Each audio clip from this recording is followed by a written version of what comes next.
Peacemakers of Christo. இயேசுவில் அன்பார்ந்த சகோதர சகோதரிகளே, பைபிள்ல நமக்கு பல விஷயங்கள் தெரியாது. எந்த கோயிலுக்கு போனாலும் சாமியார்களோ இல்ல பிரசங்கிகளோ இல்ல பிரதர்ஸோ அது தெரியாது உங்களுக்கு இது தெரியாது என்றுதான் சொல்லி திட்டுவார்களே ஒழிய அவர்களுக்கு கற்றுக் கொடுப்பது மிகவும் கடினம், இல்ல செய்ய மாட்டேங்கிறாங்க. அப்போல ஒவ்வொரு நாளும் நம்முடைய தியானத்தில் கடவுளாகிய தேவன் என்னென்ன அற்புதங்களை பிள்ளைகளுக்கு செய்கின்றார், அந்த பைபிள்ல இருக்கிற அற்புதங்கள் நம்முடைய வாழ்க்கையில் எப்படி ஒப்பிடலாம் என்று தியானித்து வருகின்றோம். ஆபிரகாமினுடைய வாழ்க்கையில எத்தனை அற்புதங்கள் யெகோவா தேவன் செய்தார். எல்ஷடாய் செய்தார், யெகோவா ரஃபா செய்தார், யெகோவா ஷாலோம் செய்தார் என்று நாம் தியானிக்க போகிறோம். பைபிள்ல முதல்ல விசுவாசத்தின் தந்தை என்று அழைக்கப்படுகின்ற ஆபிரகாமுடைய வாழ்க்கையில என்ன அற்புதங்கள் நடந்தது பார்ப்போமா? தொடக்க நூல் 12வது அதிகாரம் 1வது வசனத்திலிருந்து 4வது வசனம் வரைக்கும் நம்ம பார்க்கும் பொழுது ஆபிரகாமை கடவுள் அழைக்கின்றார். ஊர் தேசத்திலிருந்து இல்ல ஊர் கிராமத்திலிருந்து இல்ல ஊர் நகரத்திலிருந்து நீ போ, நான் காண்பிக்கும் கானா தேசத்திற்கு போ என்று தேவனுடைய வாக்குத்தத்தம் வருகின்றது. தெய்வ பிள்ளைகளே, ஆபிரகாமுக்கு 2 சகோதரர்கள் இருக்கிறார்கள், அவர்களுக்கு பிள்ளைகள் இருக்கிறார்கள். ஆனால் ஆபிரகாமுக்கு திருமணமாகி நரக வாழ்க்கை, ஏனென்றால் சாரால் மலடியாக இருக்கின்றார். தன்னுடைய தம்பி பசங்க எல்லாம் பெரியப்பா பெரியப்பா என்று அழைக்கும் பொழுது அவருக்கு கொஞ்சம் சந்தோஷமாக இருந்தது. ஆனால் சாரால் மனம் உடைந்தவளாகவே இருந்தாள். She went into depression. She was not able to live in that place. அப்ப ஆண்டவர்ட்ட ஆபிரகாம் ஆடெல்லாம் மேய்க்க போகும் பொழுது, கழுதையெல்லாம் மேய்க்க போகும் பொழுது தனியாக புலம்புகின்றார். என் தேவனே, நீ எங்கிருக்கின்றாய்? என் மனைவியானவள் கண்ணீரோடு இருக்கிறாளே, என்னாலும் மலடியாக இங்கு வர முடியவில்லையே, குழந்தை பாக்கியத்தை நீர் கொடுக்கவில்லையே, எல்லோரும் என்னை ஏளனமாக பார்க்கிறார்களே, ஒரு வளர்ச்சி இல்லை, வயிற்றிலும் வளர்ச்சி இல்லை, வாழ்விலும் வளர்ச்சி இல்லை, தொழிலையும் வளர்ச்சி இல்லை என்று அவன் புலம்புகின்றான். அந்த வேளையிலே தேவனாகிய கர்த்தர் சொல்லுகிறார், நீ போ, நான் காண்பிக்கும் தேசத்திற்கு போ என்று சொல்லுகின்றார். ஆபிரகாம் தன்னுடைய மனைவியையும் அங்கு இருந்த ஒரு சில பணி பெண்களையும் வைத்து பொழப்புக்காக இருந்தவர்களையும் அழைத்து கொண்டு நடைப்பயணமாக கானா தேசத்தை நோக்கி சென்று கொண்டிருக்கின்றார். அதுதான் பைபிள்ல நடந்த முதல் அற்புதம். ஆபிரகாமுடைய வாழ்க்கையில அவருடைய பயணங்களிலே பஞ்சங்கள், பகை, அபாயங்கள் இருந்தது. அவருடைய பிரயாணத்திலே பயங்கர சாப்பாடு பிரச்சனை வந்துச்சு, எதிரியின் பிரச்சனை வந்துச்சு, சண்டை போடுறதுக்கு எல்லாரும் வந்தாங்க. ஆனால் உறுதியாக நின்றார். என் தேவன் என்னை காப்பாற்றுவார், என் தேவன் என்னை வழி நடத்துவார் என்று உறுதியாக ஆகாயத்திலிருந்து வந்த அந்த குரலுக்கு அவர் மதிப்பு கொடுத்தார், அதை நம்பினார், அதை விசுவசித்தார்.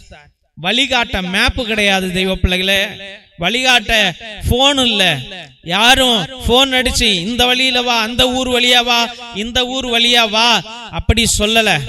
ஆனால் அவர் காணாத தேசத்திற்கு, கானா தேசத்திற்கு செல்லுகின்றார். நம்முடைய வாழ்க்கையில அவ்வப்பொழுது நமக்கு என்ன செய்வது என்றே புரியாமல் பைத்தியக்காரனை போல நம்ம இருப்போம்.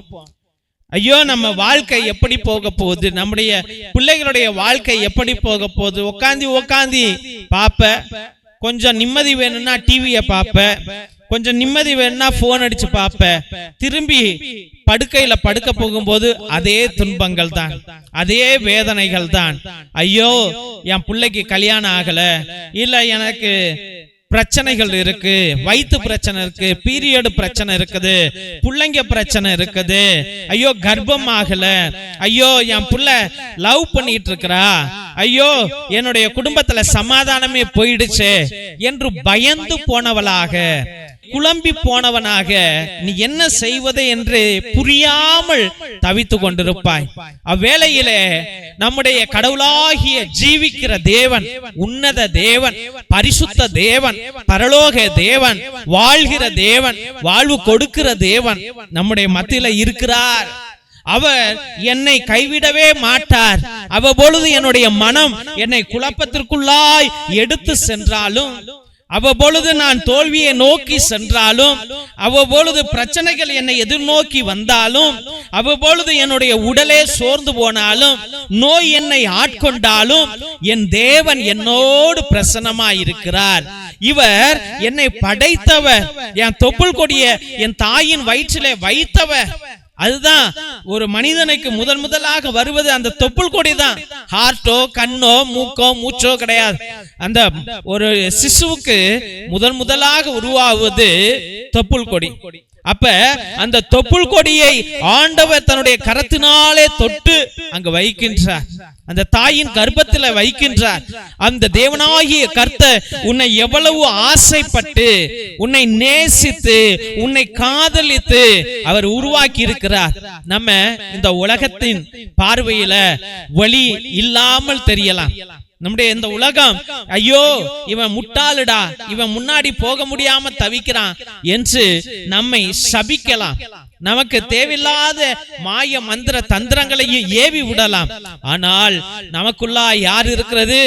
என் தேவன் இருக்கிறார். அவர் எங்கு இருக்கின்றார்? எனக்குள்ளா இருக்கின்றார். அவர் என்னை சுற்றி இருக்கின்றார். அவர் எங்கும் பிரவேசித்துக் கொண்டிருக்கின்றார். எதிலும் இருக்கின்றார். என்னுடைய வீட்டில் இருக்கின்றார், என்னுடைய தொழிலில் இருக்கிறார், என்னுடைய படிப்பில் இருக்கின்றார், என் வாழ்க்கையில் இருக்கிறார். தெய்வ பிள்ளைகளே, அப்ப அதைதான் ஆபிரகாம் செய்தார். ஆபிரகாம் அதைதான் செய்தார். என் தேவன் எங்கு இருக்கிறார்? இதோ நான் அடுத்த அடி எடுத்து வைத்தால் அதிலே இருக்கின்றார்.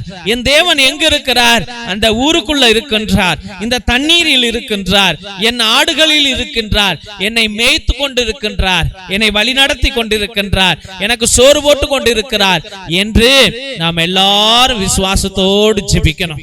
அப்ப ஆண்டவர் நமக்கு அற்புதங்களை செய்வார். கண்களை மூடி ஜெபிப்போம். என் நேச பிதாவே, கர்த்தவாகிய கர்த்தாவே, உம்மை துதிக்கிறோம், மகிமைப்படுத்துகிறோம், வாழ்த்துகிறோம் சுவாமி. அற்புதங்களை அள்ளி அள்ளி செய்கிறவர் நீர்தான் ஆண்டவரே.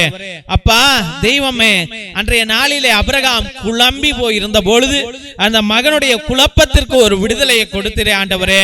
அந்த வேளையிலே அவனுக்கு ஞானத்தை கொடுத்தீர், தேசத்தை கொடுத்தீர், வழியை கொடுத்தீர், தைரியத்தை கொடுத்தீர், தெம்பை கொடுத்தீர் ஆண்டவரே. அவனுக்கு உற்சாகத்தை கொடுத்தீர் ஆண்டவரே. அவனுக்கு பிரயாணம் செய்ய தோழிகளை கொடுத்தீர் சுவாமி. அவனுடைய தொழில் வளர அவனுக்கு மந்தைகளை கொடுத்தீர் ஆண்டவரே. தேவ கர்த்தாவே, இந்த வேளையில இதோ இந்த பிள்ளைகளுக்கும் அந்த ஞானத்தை கொடுங்க. என்ன செய்யணும், எப்படி செய்யணும், என்ன பேசணும், எதனால பேசணும் என்று இந்த பிள்ளைகளுக்கு கற்றுக் கொடுக்கும்படியா ஜெபிக்கிறோம் ஆண்டவரே. அப்பா, வழி இல்லாமல் ஒரே இடத்துல தத்தளித்து கொண்டு இருக்கிறார்கள் ஆண்டவரே. பிரச்சனை மேல பிரச்சனை, வேதனை மேல வேதனை என்று அவதிப்பட்டு கொண்டிருக்கிற உம் பிள்ளைகளை கண்ணோக்கும்படியாக ஜெபிக்கிறோம் ஐயா. ஆண்டவரே, ஆபிரகாமுக்கு வழிகாட்டியதை போல இந்த பிள்ளைகளுக்கு நீர் வழிகாட்ட வேண்டும் என்று ஜெபிக்கிறோம். இந்த பிள்ளைகளுடைய வாழ்க்கை இன்றே மாறட்டும் ஆண்டவரே, இப்பொழுதே மாறட்டும் ஆண்டவரே. எந்த இடத்துல அவர்கள் முழுகி ஆண்டவரே முடங்கி போய் கிடக்கிறார்களோ அந்த இடத்திலிருந்து அவர்கள் எழட்டும் ஆண்டவரே. இயேசுவே, இந்த குடும்பத்திற்கு மாற்றத்தை கொடுங்க. நோயினால படுத்து கிடக்கிறவங்களை எழுப்பி விடுங்க ஆண்டவரே. அது உம்மால் கூடும் ஆண்டவரே. ஆண்டவரே, அது உம்முடைய சக்தியினால கூடும் சுவாமி. ஏசப்பா, தேவ கர்த்தாவே, தொழில் வளர்ச்சி இல்லாமலும் பிள்ளைகளுடைய வாழ்க்கை வளராமலும் பிள்ளைகள் எடுத்த தவறான முடிவுகளினாலும் இந்த பிள்ளைகள் முடங்கி போய் கிடக்கிறார்கள் ஆண்டவரே. ஏசப்பா, இந்த பிள்ளைகளை தட்டி எழுப்பும்படியாக ஜெபிக்கிறோம் ஆண்டவரே. என் குடும்பத்திலே ஆண்டவரே, இவர்கள் என்னை விட்டு மரித்து போனார்கள் என்று கண்ணீரோடு இருக்கிற பிள்ளைகளும் முடங்கி போய் கிடக்கிறார்கள் ஆண்டவரே. அந்த பிள்ளைகளை நீ தட்டி கட்டி எழுப்பும்படியா ஜெபிக்கிறோம் ஆண்டவரே. ஏசப்பா, இந்த வேளையில இந்த அற்புதம் இந்த பிள்ளைகளுக்கு சொந்தமாகட்டும் சுவாமி. இந்த அற்புதத்திற்கு இவர்கள் சொந்தக்காரர்களாக ஆகட்டும் ஆண்டவரே. இயேசு ராஜாவே, இந்த அற்புதத்தை இந்த வேளையில நீ செய்து கொண்டிருக்கிறீர் என்று விசுவாசித்து அருமையான பிள்ளைகளை உடைய பரிசுத்தமான கல்வாரி பாதத்தில் சமர்ப்பித்து ஜெபிக்கிறோம் எங்கள் ஜீவனுள்ள நல்ல பிதாவே. ஆமென், ஆமென், ஆமென். திருசிலுவை ஆசீர்வாதத்தை பெற்றுக்கொள்வோம். தந்தை ஆசீர்வாதத்தின் திருசிலுவை. திருசிலுவை உனக்கும் உன் குடும்பத்திற்கும் வெளிச்சமாய் இருக்கிறது. நரக சர்ப்பம் உனக்கு அதிபதியாக வேண்டாம். சாத்தானே அப்பாலே போ. அபத்தங்களை இப்பிள்ளைகளுக்கு போதிக்காதே. நீ கொடுப்பது தீது, நீயே அந்த நஞ்சை உட்கொள். நற்கருணை ஆசீர்வாதத்தை பெற்றுக்கொள்வோம். எல்லாம் வல்ல இறைவன் தந்தை, மகன், தூய ஆவியார் உங்களையும் உங்கள் குடும்பத்தையும் ஆசீர்வதித்து வழிநடத்தி காத்தருள்வாராக. ஆமென், ஆமென், ஆமென். இறை இயேசுவில் அன்பார்ந்த சகோதர சகோதரிகளே, உங்கள் அனைவருக்கும் எங்களுடைய முதன்மையாக நன்றிகளை தெரிவித்துக் கொள்கின்றோம். எங்களுடைய சபைக்கு உங்களால் முடிந்த உதவிகளை அன்றாட நீங்கள் செய்து கொண்டிருக்கிறீர்கள்.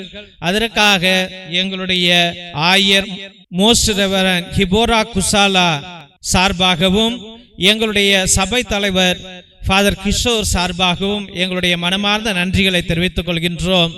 நீங்கள் அனுப்புகின்ற ஒவ்வொரு பழைய துணி, பத்தாத துணி, புது துணிகள் அனைத்தையும் மற்றும் நோட்டு, பேனா, புஸ்தகங்கள் மற்றும் சோலார் லைட் அனைத்தையும் நாங்கள் பகிர்ந்து கொண்டிருப்பதை இதோ இந்த போட்டோல உங்களுக்கு காமிச்சிருக்கிறோம்.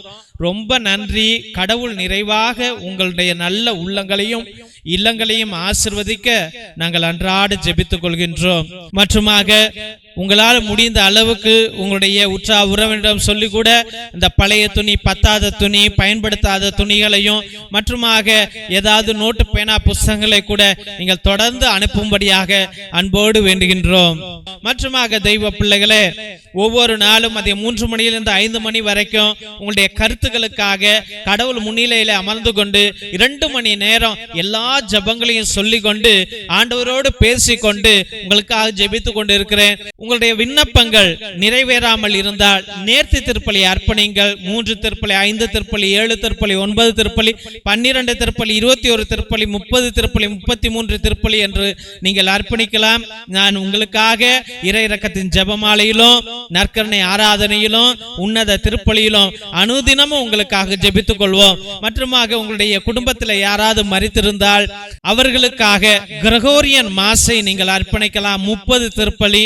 ஒவ்வொரு திருப்பலிக்கும் ரூபாய் 100 உங்கள் அன்பு காணிக்கை அனுப்பும்படியாக அன்போடு வேண்டுகின்றோம். மற்றுமாக மிரக்கல் ஆயில், அதிசய எண்ணெய், இது எல்லா நோய்களுக்கும், ஆஸ்மா நோய்க்கும், நெஞ்சு வலிக்கும், வயிற்று வலிக்கும், முழங்கால் வலிக்கும், தலை வலிக்கும், நரம்பு வலிக்கும் இதை நீங்கள் வாங்கி பயன்படுத்தலாம்.